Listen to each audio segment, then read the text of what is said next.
Police Response to People with Disabilities is an 8-part series of videotapes on police response in situations involving people who have mobility impairments, mental illness, mental retardation, epilepsy or seizure disorders, speech impairments, deafness or hearing impairments, blindness or vision impairments, or other disabilities.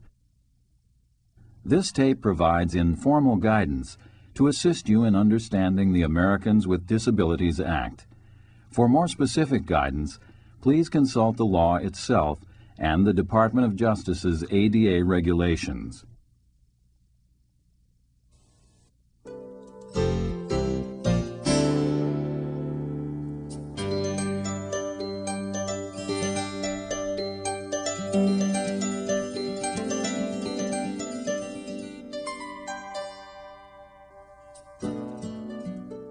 I took the opportunity when I was manic to tear apart my mom and dad's house because I was angry at my dad.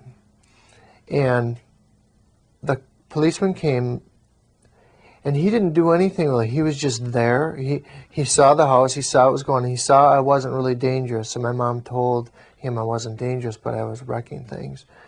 And he was just a presence, and slowly he worked his way toward me and started talking to me, you know, what's going on, how you doing, and all this stuff.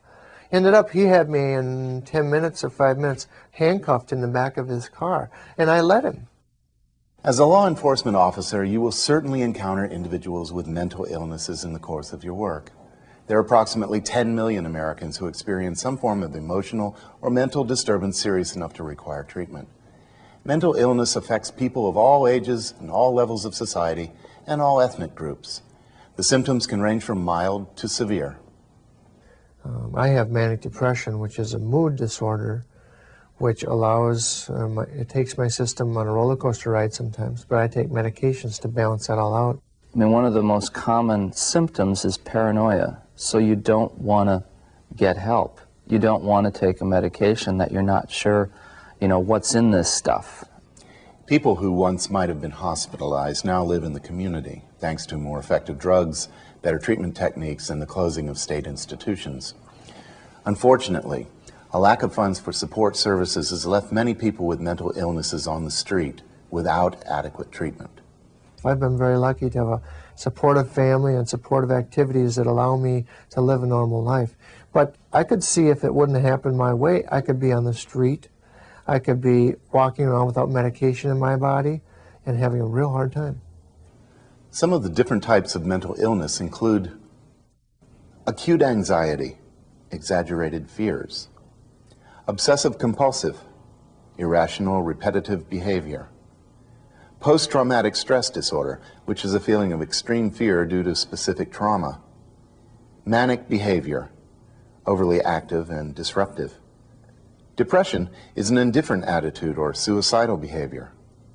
Schizophrenia, social withdrawal, perhaps hearing voices or having hallucinations. And psychosis, disoriented or delusional behavior.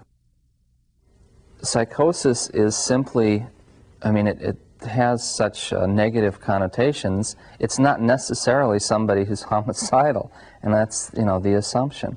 I am really looking forward to the day where, rather than you have former mental patient, you know, shoots holes in airport ceiling, you have former mental patient, you know, president of city council, or, you know, the other things that people do.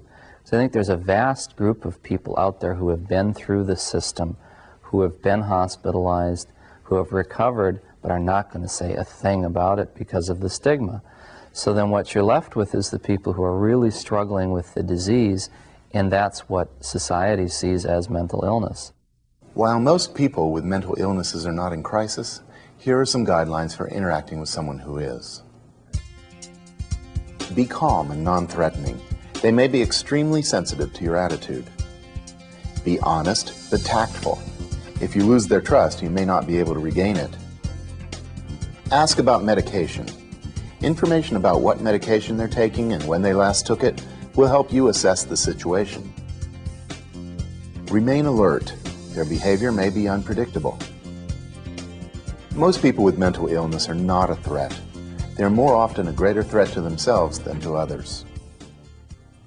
Use force only as a last resort.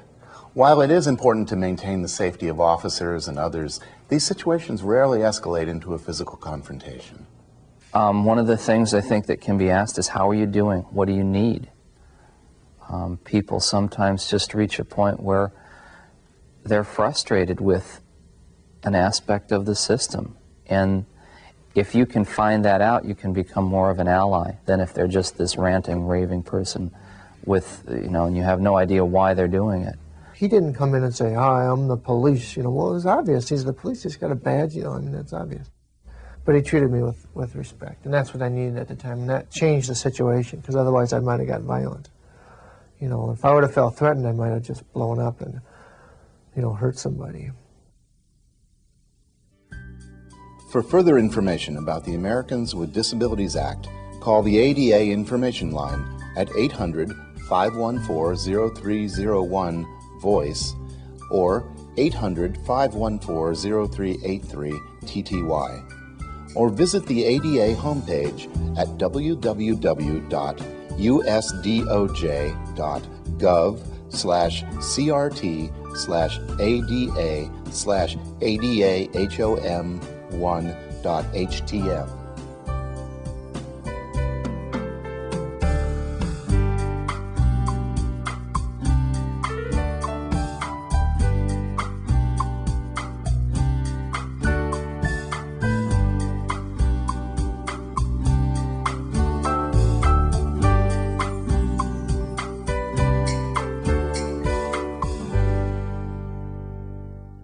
This videotape is available in a comprehensive 1-hour program in addition to the 8-part series for roll call training.